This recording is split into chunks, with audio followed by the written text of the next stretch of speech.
Hoy es nuestra cuarta etapa, el objetivo es llegar a Bilbao ahora por la mañana y después, si podemos llegar a Castro Urdiales, sería lo ideal. No queremos abandonar Zamudio sin echar un vistazo a su torre, antigua propiedad de los marqueses de Malpica y construida en piedra en el siglo XV. Mide 16 metros y medio de altitud y en cada esquina tiene un garitón, es decir, una pequeña torre para la vigilancia. Un poco más adelante está la iglesia de San Martín, construida en el siglo X en estilo gótico vasco, aunque posteriormente fue reconstruida en estilo renacentista en el siglo XVII. Empezamos la subida al Monte Abril. El Monte Abril es el primer plato fuerte del día, quizá demasiado fuerte para empezar la mañana. En poco más de 3 kilómetros, subimos un desnivel de 300 metros alternando pistas de tierra con otras de asfalto.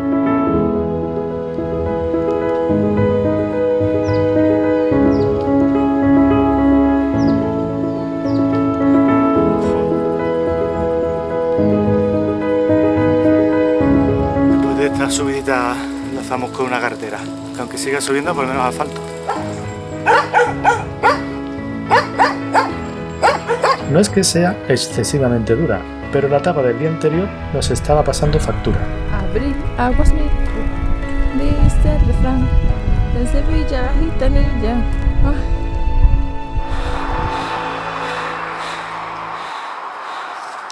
Hemos llegado a lo alto, ¿no? Del Monte Abril, ¿no? ¿Parece? Creo que sí. Para Bilbao nos quedan 3,4 kilómetros. Estamos aquí y nos queda esto y llegamos a Bilbao. Coronado el Monte Abril, comenzamos el descenso en el que muy pronto empezamos a obtener las primeras panorámicas de Bilbao.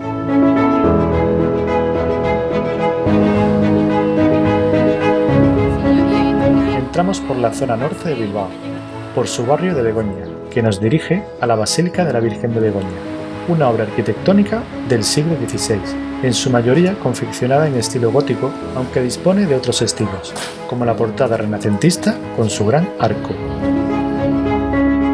Este edificio se erigió sobre una antigua ermita donde, según cuenta la tradición, se apareció la Virgen. Esta Virgen, Begoña, se ubica en el retablo neoclásico del altar mayor y es la patrona de Vizcaya, muy venerada por los bilbaínos.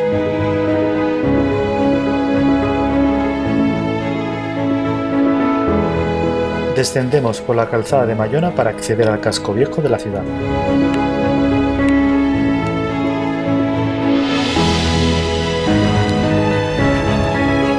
En el trayecto nos encontramos, por un lado, la iglesia de los Santos Juanes, construida en el siglo XVII en estilo barroco clasicista, y por otro lado, la Catedral de Santiago, construida en los siglos XIV y XVI en estilo gótico. Accedemos al complejo por una puerta lateral que contiene un escudo policromado de Bilbao.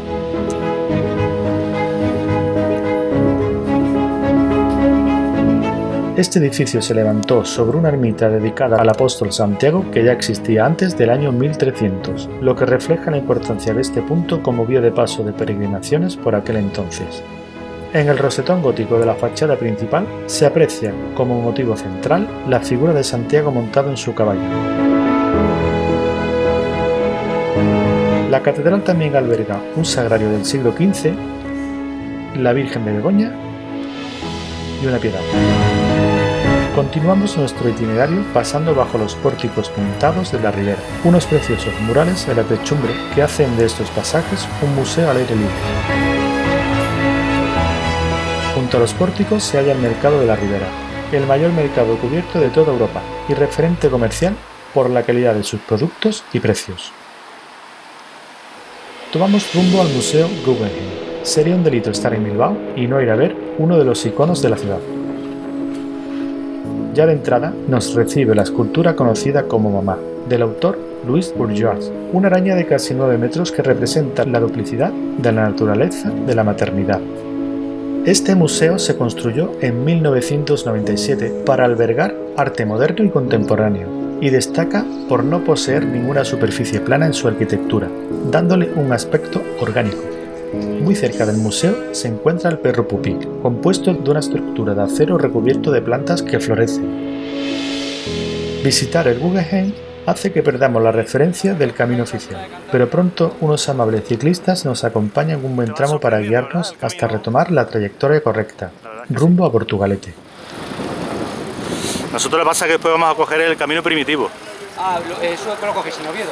Sí. Ellos nos recomiendan seguir la ría del Nervión por el lado derecho hasta llegar al puente colgante, así que desechamos el trazado oficial y con ello las flechas amarillas. Seguimos la ría hasta Portugalete. Los inconvenientes de esta alternativa son el intenso tráfico y los tramos en los que apenas hay arcén, lo que la hace muy incómoda.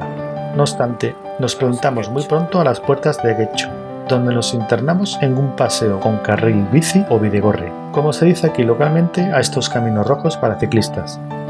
Mientras avanzamos, vemos en la otra orilla la población de Portugalete y al frente vamos descubriendo la asombrosa estructura del puente colgante, medio que utilizaremos para cruzar la ría.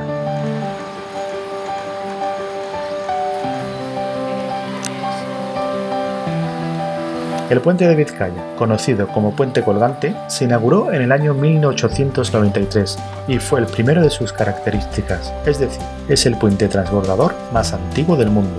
Mide 61 metros de altura por 160 metros de largo y para el transporte utiliza una especie de barquilla. En el año 2006 fue declarado Patrimonio de la Humanidad por la UNESCO al ser un ejemplo representativo de la revolución industrial. Qué especialista haciendo fotos es la Chucky. Es que me tiene anonadado. Tiene un arte haciendo fotos. Coge la postura y los ángulos más controvertidos. La verdad es que tiene madera, tiene madera. Flojos, lerdos, esto no es hacer camino. Esta es la manera más fácil de hacer el camino.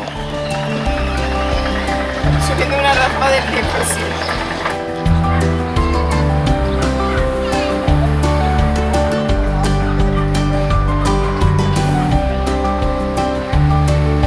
Bueno, después de almorzar en este magnífico restaurante, en esta brassería italiana, vamos a hacer los 30 kilómetros que nos restan para llegar a Castrurdiales. Aquí hay un camino alternativo que va a Poveña, pero nosotros queremos ir a La Arena, que son 10 kilómetros. Pues como ya estamos apreciando en las imágenes, a la salida de Portugalete tomamos un largo bidegorri que nos acompañará durante 10 kilómetros hasta la playa de La Arena. Es un placer rodar por esta infraestructura donde se nota su mantenimiento y cuidado. Este carril es transitado también por los peregrinos a pie. Camino. El bidegorri como el mío.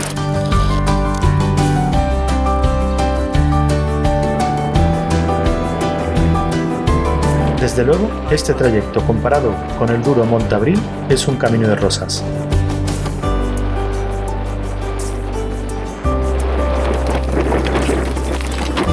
Hola, ya se va viendo allí la costa cantábrica.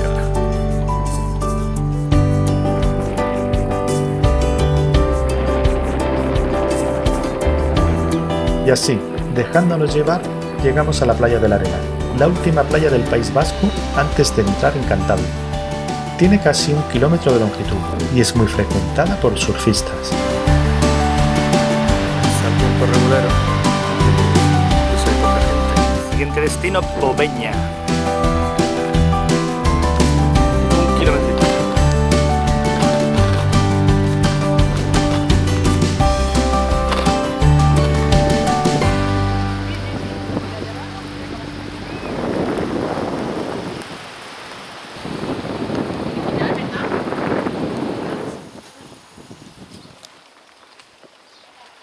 Ah, ahí están las escaleras, ¿no? ¡Ja, ja, ja! ¿Escalera? ¡Hostia! A subir escaleras, pero el camino que hay arriba dicen que merece mucho la pena. Hay que sufrir unos 100 escalones para poder disfrutar de uno de los paseos más bonitos de este Camino del Norte. ¡Ay, tío! El patrón lo quemado. Desde el comienzo, ver desde aquí la playa de La Arena ya apuntaba maneras. Este recorrido de casi 6 kilómetros de longitud es en realidad el trazado de un antiguo ferrocarril minero que transportaba hierro hasta la playa de La Arena. La actividad de este tren transcurrió entre mediados del siglo XIX hasta los años 60 del siglo XX.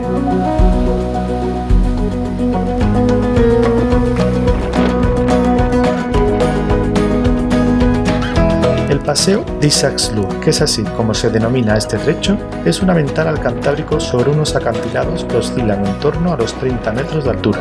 El perfil es bastante suave en general, lo que ayuda a saborear con más intensidad los estímulos de este agradable paseo, como el sonido de las olas, el olor a mar, el tacto del viento o las postales de la costa y su horizonte.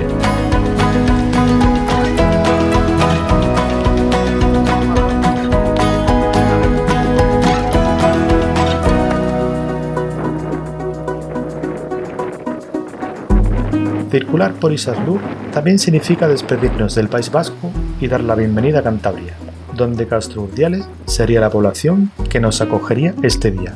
Qué buena pareja, tío.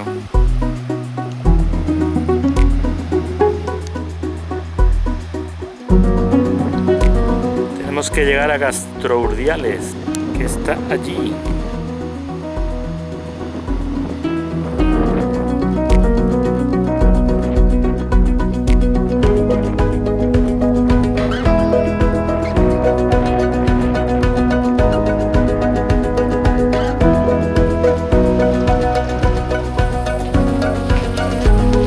Pasamos bajo el túnel apuntalado de Piquillo para disfrutar de los últimos tramos de este paseo antes de llegar al viaducto de la A8, donde tendremos que conectar con la carretera nacional 634 en el pueblo de Ontón.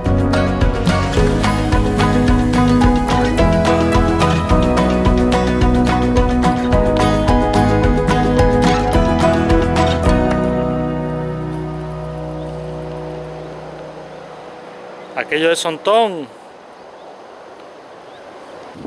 Haremos este tramo de Ontón a Mioño por carretera y en Mioño intentaremos coger una senda de la costa.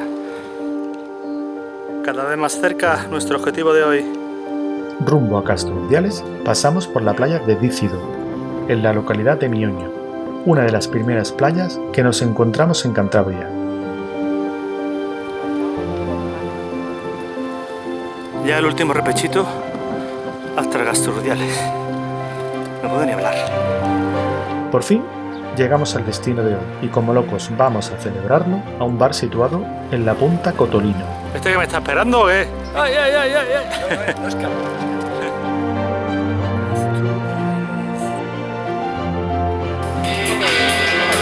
Otra tapa.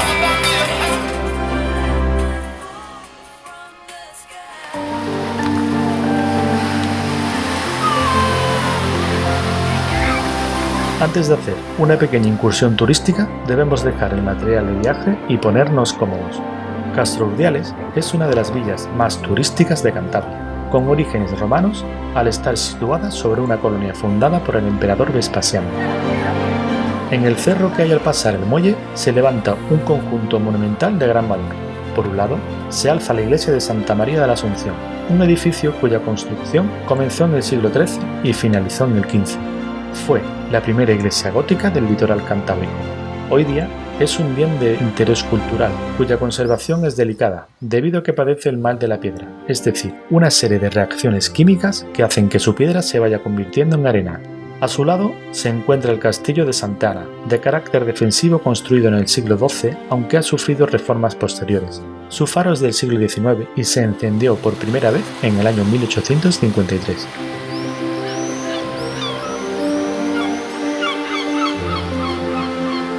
Echamos una última visual general de la localidad y nos despedimos de su iglesia, que luce majestuosa en lo alto del cerro.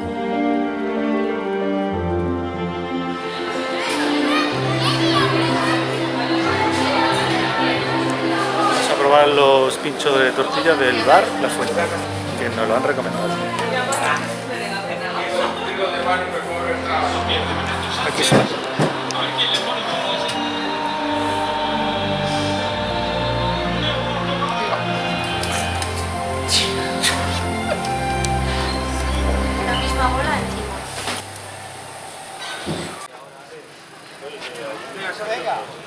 Que me han dicho que esta heladería es exclusiva de aquí, ¿no? De Cantabria. De Cantabria. Pues que nos aproveche y hasta mañana.